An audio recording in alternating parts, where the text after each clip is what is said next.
Hi vlog, welcome back to my channel. For today's videos, got na isang cappuccino na may latte art guys. Yan, umpisa na natin. Ang gagawin natin latte art ngayon ay isang unicorn. So ayan guys, start na tayo ng ating latte art.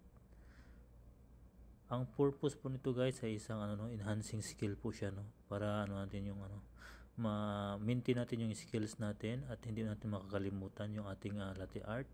So yan po yung pinaka enhancing skills. Kahit alternate lang siya, okay lang. Basta mayroon kayong practice alternate, maganda yan siya. So ngayon guys, gawa din isang unicorn. Ayan ginawa tayong unicorn. Ayan, yung paa niya.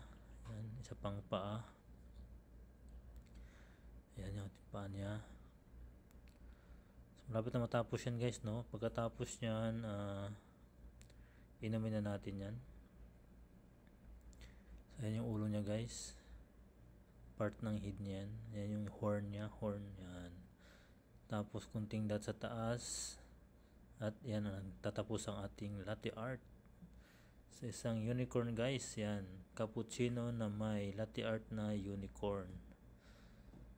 So thank you guys for watching.